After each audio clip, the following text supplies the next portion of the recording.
শুভ দুপুর। আলু দিয়ে পটল দিয়ে চিংড়ি মাছের, এই দেখো চিংড়ি মাছের তরকি করা হবে, কষা কষা। তো এটা কড়াইটা আমার গরম হয়ে গেছে, পরিমাণে একটু তেল দেওয়া হলো।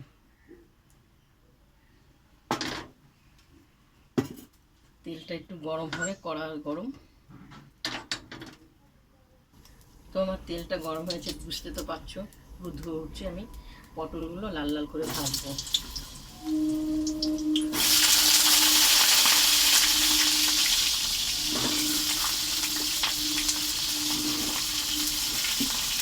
পটলে আমি পরিমাণে একটু হলুদ দেবো,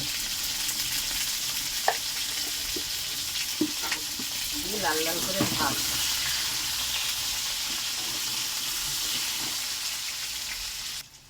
তো দেখো পটল খুব সুন্দর লাল লাল করে ভাজা হয়ে গেছে। এরপর আমি ছোটো থালায় উঠাবো, খুব সুন্দর।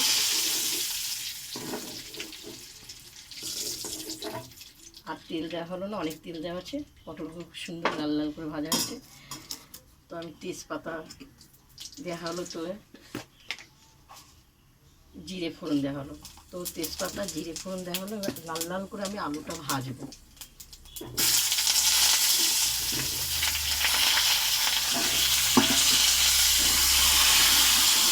লাল লাল করে ভাজা হবে। তো দেখো আলু খুব সুন্দর লাল লাল ভাজা হয়ে গেছে। সব চিংড়ি মাছটা আলুর সঙ্গে দিয়ে দেওয়া হলো, এটা একটু করে ভাজা হবে। এর সঙ্গে আদা, জিরে, লঙ্কা, গোলমরিচ পেস্ট করা আছে। তো দেওয়া হবে হলুদ,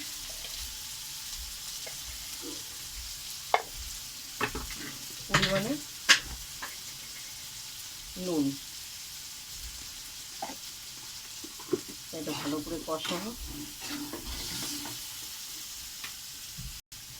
তো আমার আলু চিংড়ি কষানো হয়ে গেছে, মশলা ধোয়া জলটা দিয়ে দেওয়া হলো।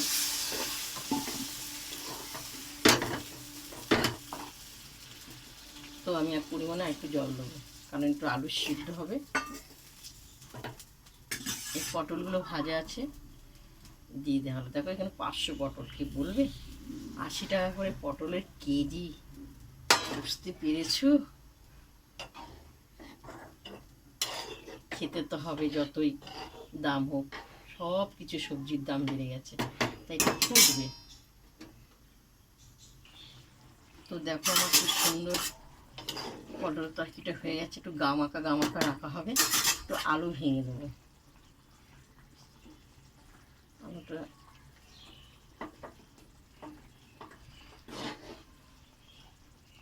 কিছু কিছু আলু ভেঙে দিলে তরকারিটা খুব সুন্দর মাখা মাখা হয়। এরপর আমি নামাবো, নামিয়ে একটু খাওয়াটা দেখাবো তোমাদেরকে কেমন হয়েছে পটলের তরকারি, পটল চিংড়ির তরকারি। তোমার পটলটা গরম মশলার উপরে ছিটিয়ে দেওয়া হলো। আমি একটু নেড়ে চেড়ে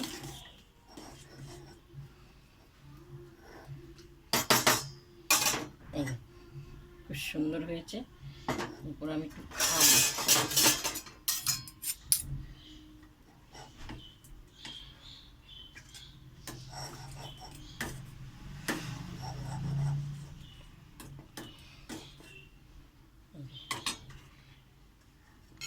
তো দেখো খুব সুন্দর। আমি একটু চিংড়ি মাছটা খেয়ে নিই।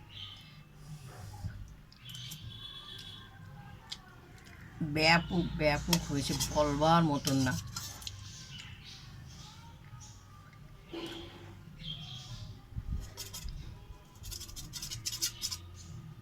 তো প্রথম থেকে লাস্ট তোমাদেরকে কীভাবে রান্না করে দেখালাম পটল চিংড়ি আলু দিয়ে। তোমাদের যদি ভালো লাগে দিদিভাইকে লাইক দিও, শেয়ার করো, কমেন্ট করে জানাবে। আমি জানি সবাই খায় পটল চিংড়ি, প্রত্যেকে ভালোবাসে, বাসে তো।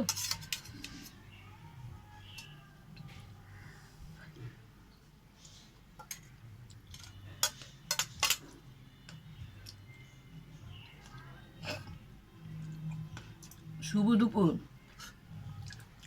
পটল চিংড়ি আলু দিয়ে তরকারি করা হয়েছে।